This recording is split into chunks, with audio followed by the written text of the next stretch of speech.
Tuto de la plus haute importance.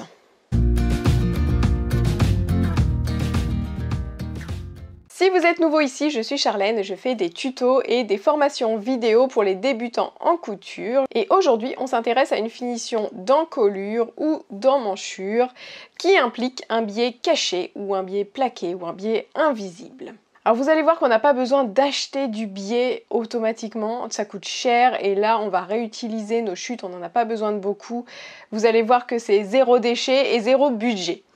Pour ceux qui ne savent pas ce que c'est le biais, c'est une bande de tissu qu'on va couper au lieu d'être dans le sens du tissu, vous savez le rouleau qui se déroule comme ça, on va pas être dans ce sens-là ni dans ce sens-là, on va être dans le biais, c'est-à-dire à 45 degrés. Et parce que à 45 degrés, quand on a une bande de tissu comme ça, elle peut s'étirer, elle peut se déformer et donc elle va pouvoir épouser l'arrondi de notre encolure. Alors pour finir une encolure, on n'est pas obligé d'utiliser cette méthode-là. On pourrait mettre un biais qui serait apparent, qu'on verrait. Là, on va le cacher. On pourrait faire un mini ourlet, c'est ce que je fais dans la robe de plage, c'est ce que je fais dans la robe longue fendue. Mais ça marche que pour certains types d'encolures bien larges et ça demande de faire un tout petit ourlet, donc ça marche pas à tous les coups.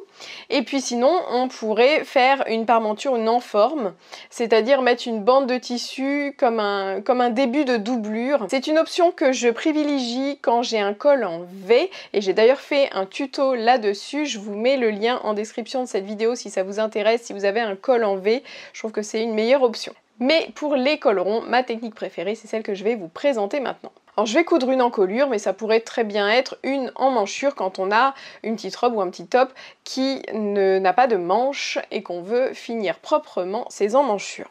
Alors c'est parti, d'abord une bonne pratique, quand on a découpé nos pièces dans le tissu, aujourd'hui je vais prendre un tissu qui est une viscose, et une viscose ça se déforme, il faut absolument empêcher que l'encolure et l'emmanchure se déforment parce qu'après on va avoir quelque chose qui baille et on va pas pouvoir y faire grand chose. Donc pour éviter que ça se déforme, soit on colle un droit fil thermocollant, soit on va faire comme je fais là, on va piquer une ligne de points à 5 mm du bord qui va maintenir le tissu dans sa forme initiale. Alors comme je vous ai dit dans l'intro, pour le biais, je vous conseille de le faire vous-même. Il y a une vidéo sur cette chaîne pour le faire, je vous le mets dans le petit i en haut et en description de cette vidéo. Ça va vraiment vous prendre peu de temps parce qu'on n'a pas besoin d'une grande longueur. Donc moi j'ai mis 3 bandes bout à bout, ça m'a demandé 2 petites coutures de rien du tout. En 5 minutes c'était fait. Et on n'a pas besoin de le pré-plier, il y a juste vraiment besoin d'avoir cette bande de tissu. Je vous conseille d'utiliser le même tissu que votre projet, puisque vous avez des chutes toutes fraîches à portée de main, et bien réutilisez ces chutes-là. Ça vous permet aussi d'avoir un tissu aussi léger que celui que vous avez utilisé pour votre top. Si vous prenez un biais du commerce, souvent ils sont en coton, ils sont raides, ça va vous faire de la lourdeur au niveau de l'encolure, alors que si vous réutilisez par exemple une viscose, là dans mon cas, ça va faire quelque chose de plus léger.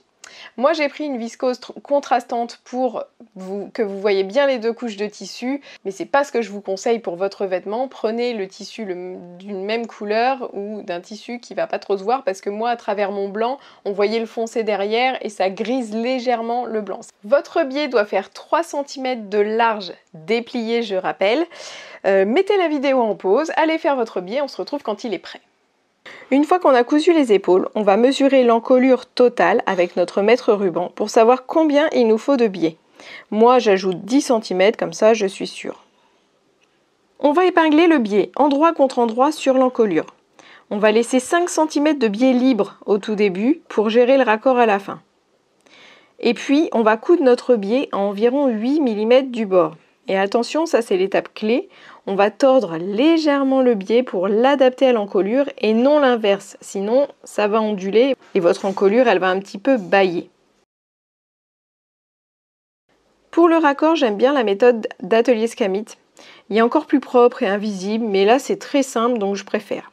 Quand on arrive au raccord, on plie le biais du dessous pour qu'il se retrouve perpendiculaire au bord. On peut même l'épingler en place.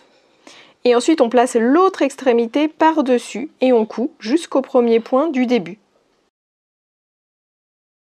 Puis on va relier les extrémités en les cousant à 2 mm à peu près du bord en biais.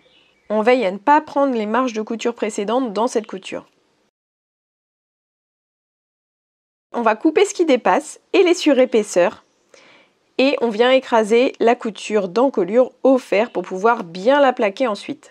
Ici, plusieurs options. Soit on laisse la marge à 8 mm si le biais se plaque bien à l'étape suivante. C'est ce que je vais faire ici. Je recoupe juste pour bien égaliser à 8 mm. Mais voici d'autres options si ça ne se plaque pas bien à l'étape suivante. Soit on recoupe davantage la marge de couture à 5 mm voire 3 mm. Soit on crante, c'est-à-dire qu'on va entailler la marge de couture presque jusqu'à la couture. Ça, c'est si notre tissu est bien raide ou si l'arrondi est très prononcé. Mais si notre tissu s'effiloche beaucoup, quand on crante, on a un risque des fois d'avoir des petits fils qui ressortent sur l'endroit. Et l'autre option, c'est carrément de combiner, recouper la marge de couture et cranter en même temps en cas de tissu vraiment raide. Si votre biais est un biais du commerce ou si vous avez prévu large, recoupez le biais pour avoir 2 cm de libre. Pas la peine d'avoir plus. Puis on replie le biais sur les bords libres et on plaque tout ça sur l'intérieur de l'encolure. On épingle en vérifiant que le biais ne dépasse pas sur l'endroit. Si on veut insérer une petite étiquette pour repérer le dos, c'est le moment. Et on pique à 2 mm du bord avec un fil de la couleur du tissu puisque cette piqûre est visible sur l'endroit. On tient bien les fils au début, pas de point d'arrêt, on se contente de recouvrir les premiers points avec les derniers pour arrêter la couture. C'est pas fini, vous pouvez déjà vous abonner si ce tuto vous a plu, mais on n'oublie pas la touche finale. Le repassage qui va estomper les petites ondulations du tissu si besoin. Comme d'habitude, si ce tuto vous a été utile, mettez un petit pouce, mettez-moi un petit commentaire, c'est toujours encourageant. Et puis je vous invite à parcourir cette chaîne pour plus de tutos et de vidéos d'inspiration et à vous abonner à ma lettre du mercredi pour être sûr de ne rien rater des nouveautés et des promos sur les formations. On se retrouve très vite. Bye!